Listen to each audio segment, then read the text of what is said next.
नाज़रीन, क्रिकेट में power play का मौजूदा कानून तो चंद बरस पहले मुतारिफ कराया गया, लेकिन हमारे मुल्क की सियासत पिछले 75 बरस में पावर प्ले के असूल पर चल रही है।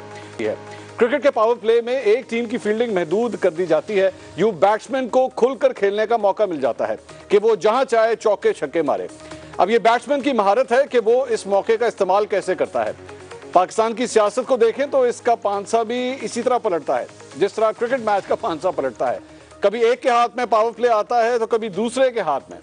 क्रिकेट में पावर प्ले कप्तान के हाथ में होता है, लेकिन पाकिस्तानी सियासत में पावर प्ले का फैसला अंपायर करता है। माजी में के दरीचों में झांके तो पावर प्ले के इस असूल का फायदा कभी एक सियासी रहनुमा को पहुंचा तो कभी दूसरे को। कभी पीपल्स पार्टी को महदूद करके मुस्लिम लीग नून को फायदा पहुंचाया गया तो कभी मुस्लिम लीग नून को महदूद करके मेरे कप्तान को वजीर आजम बनवाया गया। अभी मुल्क की सियासत में जिस पावर प्ले का आगाज हुआ है, इसमें मेरे कप्तान बॉलिंग साइड पर हैं और क्रीज पर मियां नवाज शरीफ और आसिफ अली जरदारी जैसे मंजे हुए बल्लेबाज मौजूद हैं, जो इस खेल के कप्तान से कहीं ज्यादा पुराने खिलाड़ी हैं। मेरे कप्तान की फील्डिंग महदूद हो चुकी है, लेकिन आज लॉन्ग मार्च की तारीख देने का ऐलान करके उन्होंने अटैकिंग फील्ड तरतीब दे दी है। नाज़रीन, मेरे कप्तान को इस पावर प्ले में ज्यादा दुख इस बात का है कि अंपायर न्यूट्रल हो चुका है। हालांकि ये मेरे कप्तान हैं जो हमेशा से इस बात का क्रेडिट लेते रहे कि क्रिकेट में उन्होंने सबसे पहले न्यूट्रल अंपायर किया। सुनिए मेरे कप्तान क्या कहा करते थे।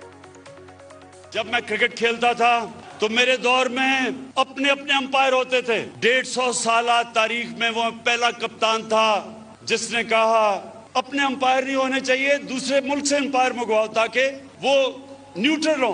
हमारी वजह से आज दुनिया की क्रिकेट में न्यूट्रल अंपायर हैं। नाज़रीन, आपने सुना मेरे कप्तान क्रिकेट में न्यूट्रल अंपायर का क्रेडिट लेने को कितने बेताब थे, लेकिन सियासत में वो न्यूट्रल अंपायर कबूल करने को तैयार नहीं।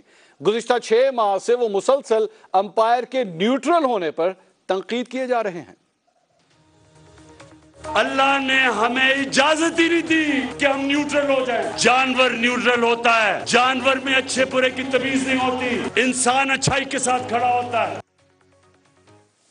जी नाज़रीन, सुना आपने सियासी अंपायर के न्यूट्रल होने से मेरे कप्तान का दिल कितना दुखा हुआ है।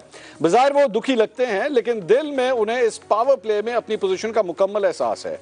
इसीलिए तो उन्होंने अंदर खाते मुखालिफ प्लेयर्स और अंपायर से राब्ते कर रखे हैं। सुनिए मेरे कप्तान ने आज एक प्रेस कॉन्फ्रेंस में इस सिलसिले में क्या कहा।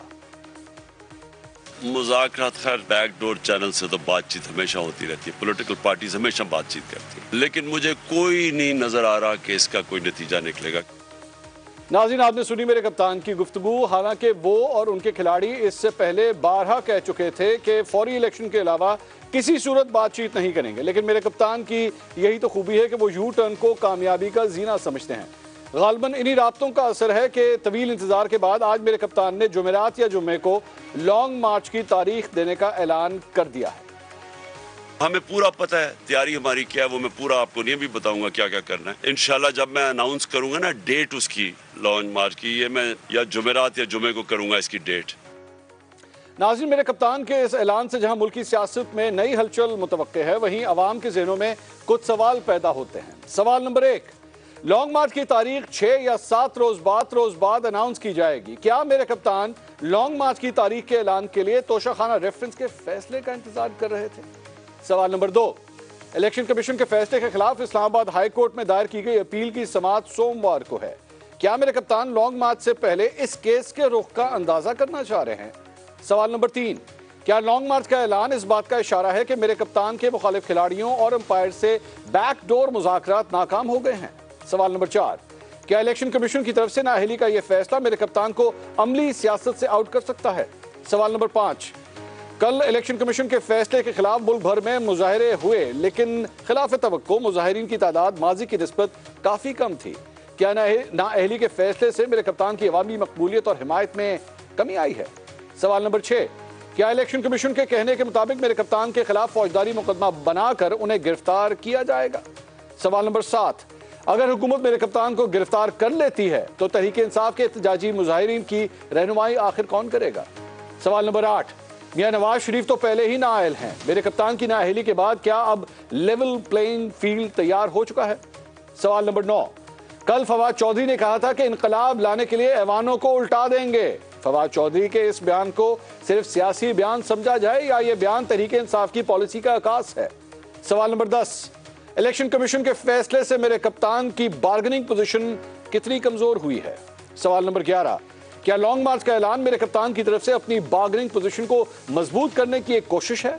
सवाल नंबर 12, कल जिस तरह मेरे कप्तान की तहरीक इंसाफ ने मुजाहरे किए, क्या अदालती फैसले के खिलाफ सड़कों पर आना जमहूरी अमल है?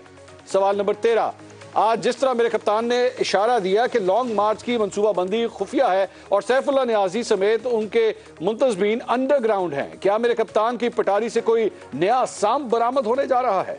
सवाल नंबर 14, मेरे छोटे कायद की हुकूमत मेरे कप्तान के लॉन्ग मार्च के खिलाफ ताकत का इस्तेमाल करेगी? आखिरी सवाल, क्या प्रोजेक्ट इमरान खान वाकई वाइंड अप कर दिया गया है?